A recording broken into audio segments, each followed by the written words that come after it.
ब्रह्मा जी कहते गोटे साधारण लोक आ भक्त भितर कौन पार्थक्य। ब्रह्मा जी निजे कहते हाँ बहुत सुंदर श्लोक श्रीमद् भागवतम अच्छे। तावत् भयं द्रवीण देहश्रुनिमित्तं शोकस्पृहा परिभव विपुल च लोभा तावत् एतत् असद्ग्रह आर्तिमूलं जावन्न ते अंघ्रिम अभयं प्रवणित लोक। ब्रह्मा जी कहते जड़े साधारण लोक कौन चिंता करुच्ची और जड़े भक्त कौ भाव चिंता करुच्ची उभयकर चिंता को पार्थक्यटा से दर्शाऊँ। ये कहते जड़े साधारण लोक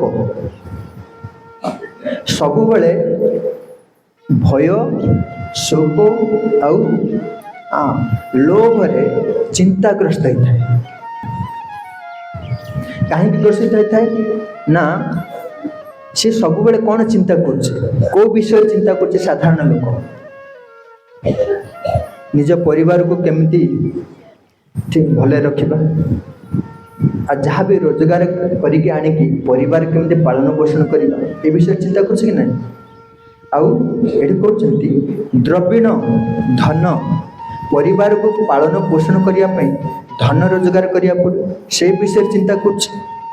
आउ सुहृद बंधु बांधव जेते सब अच्छे से सहित कोभली भाव में संपर्क भल भाव से विषय चिंता कर। हाँ देह ये शरीर सहित संपर्कित जिते सब आमर स्त्री पुत्र कन्या मान अच्छा से विषय चिंता कर नहीं साधारण लोक जन से साधारण लोक ये भाव चिंता करी कौन कर परिवार पालन पोषण पाई रात्रि दिन कौन कर्म कर बाहर कौ भाव में समय तार व्यतीत हो जाऊँगी कर्म करके जापर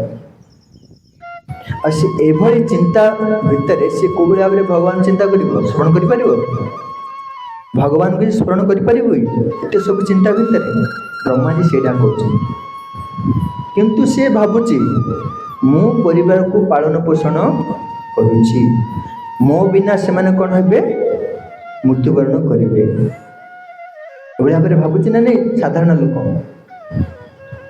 यहाँ पूर्व आम भावुले आम से स्तर थे वर्तमान हरे कृष्ण कलापर से धीरे धीरे निवृत्त हो साधारण लोक ये भाव में भावुची विभिन्न प्रकार विषय भितर भाभी कौन कर सब चिंता कर कृष्ण चिंता हो पारे एते चिंता करने आवश्यक नहीं। साधारण लोक भावुची मु पालन पोषण कर प्रकृत में किए कर भगवान कृष्ण कर पालन करता से ही पोषण करता से ही सृष्टि करता किंतु मोहवशत जीव कौन भावुची मु पालन करता मु पोषण कर तेणु यह हूँ मोह। शास्त्र कहुई मातृगर्भ रे जीवा अवस्था रे भगवान 5टा जिनस फिक्स करता से आमको किए खाया दूला आम कौन परिश्रम करुले मातृगर्भ रे जिते भगवान दौरान खाया बाहर को आस देवे ना कौन कौन 5टा जिनस आयुम तो वित्तम च कर्मम च विद्या निधनम एव च पंच एतानि सृज्यन्ति गर्भस्थु अपि देहिनाम। ये कहते गोटे व्यक्ति केतिकी बयस बंचब तार आयुष केति हम से निर्धारण कराई ए विषय आम चिंता करिया आवश्यक नहीं। पुणी कहूँ वित्तम केतिकी से धन प्राप्त हम यहाँ आगुरी फिक्स अच्छे कर्म अनुसार आपण एठिक आसिक रात्रि दिन 24 घंटा कर्म करी जे कोटिपति होता ठीक नहीं। कोटिपति हेले मध्य भगवान कौन करें ସେଥିପାଇଁ ଏଠି କୁହାଯାଉଛି ବିତ୍ତ ପାଇଁ ଆମେ ପ୍ରୟାସ କରିବା ଆବଶ୍ୟକ ନାହିଁ, ଆମର କର୍ମ ଅନୁସାରେ ସେ ବିତ୍ତଟା ବା ଧନଟା ଆସିକି ପହଞ୍ଚେ। ତାପରେ କୁହାଯାଉଛି ମାତୃ ଗର୍ଭରେ ଥିଲାବେଳେ ଜୀବ କ'ଣ କର୍ମ କରିବ ଏଇଟା ଫିକ୍ସ କରାଯାଇଛି। ଆମେ ପିଲାମାନଙ୍କୁ ବିଭିନ୍ନ ପ୍ରକାର ପାଠ ପଢ଼େଇକିରି ଇଞ୍ଜିନିୟର ହେଇଯାଅ, ଡକ୍ଟର ହେଇଯାଅ, କ'ଣ କ'ଣ ଆମେ ଯୋଜନା କରିଦେଉଛେ, କିନ୍ତୁ ତାର ଯଦି ଶିକ୍ଷା ନାହିଁ, ଯୋଗ୍ୟତା ନାହିଁ, ସେ ପାଠ ପଢ଼ିକି ହେଇପାରିବ କି? ସେମିତି ହେଇପାରିବ ନା। ଏଠି କହୁଛି ସିଏ କେତିକି ବିଦ୍ୟା ପଢ଼ିବ, କେତିକି ବିଦ୍ୟା ପଢ଼ିବ ସେଇଟା ମଧ୍ୟ ଫିକ୍ସ କରାଯାଇଛି। ଆଉ ନିଧନ, ସିଏ କେବେ ମୃତ୍ୟୁବରଣ କରିବ ସେଇଟା ମଧ୍ୟ ଫିକ୍ସ ହେଇଯାଇଛି। 5ଟା ଜିନିଷ ମାତୃଗର୍ଭରେ ଥିଲାବେଳେ ଫିକ୍ସ ହେଇକି ଅଛି। ଆମେ କାକୁତି ଆକୁତି ହେବା ଆବଶ୍ୟକ ନାହିଁ। କିନ୍ତୁ ସାଧାରଣ ଜୀବ ମୋହବଶତଃ କ'ଣ ଭାବୁଛି, ମୁଁ କରୁଛି, ମୁଁ ନ କଲେ ମୋର ପରିବାର କ'ଣ ହେବେ, ବଞ୍ଚିବେନି, ମରିଯିବେ। ଭଗବାନଙ୍କ ଉପରେ ପୂର୍ଣ୍ଣ ଭରସା ନାହିଁ, ସେ ନିଜ ଉପରେ ନିଜେ ଭରସା କରୁଛି ଆଉ ନିଜକୁ ଭାବୁଛି ମୁଁ ହିଁ କର୍ତ୍ତା। ସେଥିପାଇଁ ସିଏ କ'ଣ କରୁଛି, ଭୟଭୀତ ହେଉଛି। ଧନ ରୋଜଗାର କଲା, ଧନ ରୋଜଗାର କରି ଘରେ ରଖିଲା ପରେ କାଳେ ଭାବୁଛି ଚୋରି ହେଇଯିବ କି, ଭାବୁଛି ନା ନାହିଁ। ଭୟ, ଧନ ହାରିଯିବା ଭୟରେ ଭୟ। ଆଉ ଯେଉଁ ପରିବାରରେ ଯେଉଁ ପୁତ୍ର କନ୍ୟା ସ୍ତ୍ରୀ ମାନେ ଅଛନ୍ତି ସେମାନଙ୍କର ତ ବିନାଶ ହବ ନା କେବେ ନା କେବେ। ବିନାଶ ହେଇଯିବା ଆଶାରେ ସେ ଶୋକ କରୁଛି। ଶୋକ ମାନେ ଦୁଃଖ। ଏଭଳି ଭୟ ଶୋକରେ ପୀଡ଼ିତ ହେଇକିରି ଭାବୁଛି ମନକୁ ସାନ୍ତ୍ୱନା ଦେଇକି କାଳେ ଆଗକୁ ଏଭଳି ଭାବରେ ପ୍ରୟାସ କରିକି ସେଥିରେ ସଫଳ ହେଇଯିବି କି। ଲୋଭ, ଏ ତିନିଟା ଦ୍ୱାରା ସେ କ'ଣ ହେଉଛି, କଷ୍ଟ ପାଉଛି, ପୀଡ଼ିତ ହେଉଛି। ତେଣୁ ଭକ୍ତର ଇଆଡ଼େ ଅଲଗା। ଭକ୍ତଙ୍କର ଚିନ୍ତାଧାରା କ'ଣ?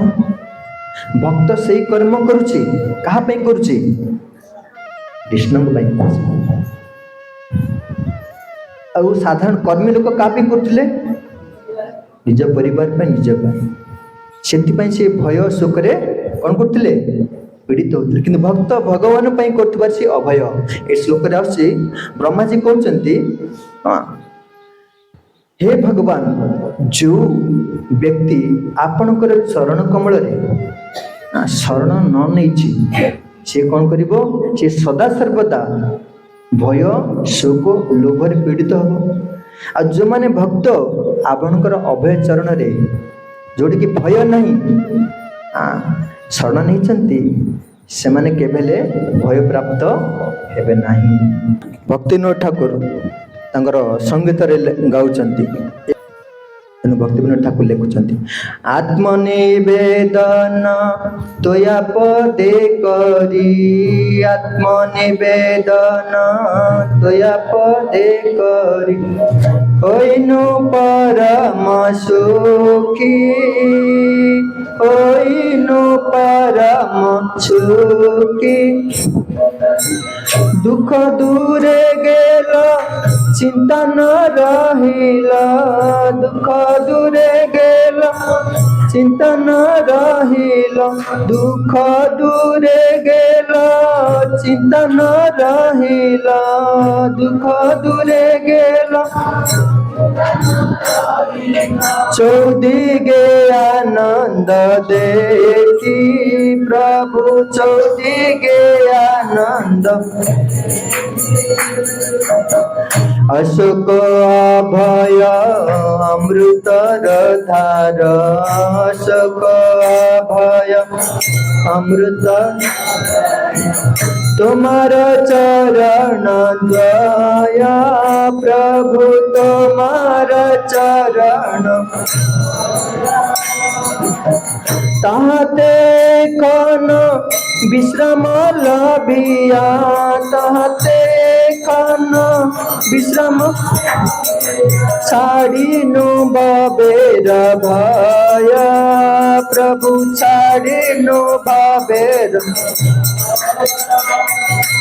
आत्मनिवेदन तया पदे करी, आत्मनिवेदन तया पदे करी, होइनु परम सुखी, होइनु परम। भक्त या चिंता करछि, से निर्भय निजर आत्मा को कौन करछि, भगवान को अर्पण करछि। आत्मा माने शरीर, शरीर संबंधी समस्त वस्तु को से कौन करछि, भगवान को अर्पण करछि। सेतमे से निर्भय एठी कहउछन आत्मनिवेदन तया पद करी, होइनु परम सुखी। भक्त सुखी, सबुबले सुखर अछि। दुख दूरे गलो, चिंता न रहिलो, चौदिगे आनंद देखी। से चतुर्दिगे कौन करछि, आनंद ही आनंद, जमा दुख नहीं। अशोक अभय अमृतर धार तुमार चरण दय। भगवान को चरण रे जे आश्रित रही सेठे शोक रहिबना, आउ कौन रहिबना, भय रहिबना। आ सेतिर सबले अमृतर धार बहुछ।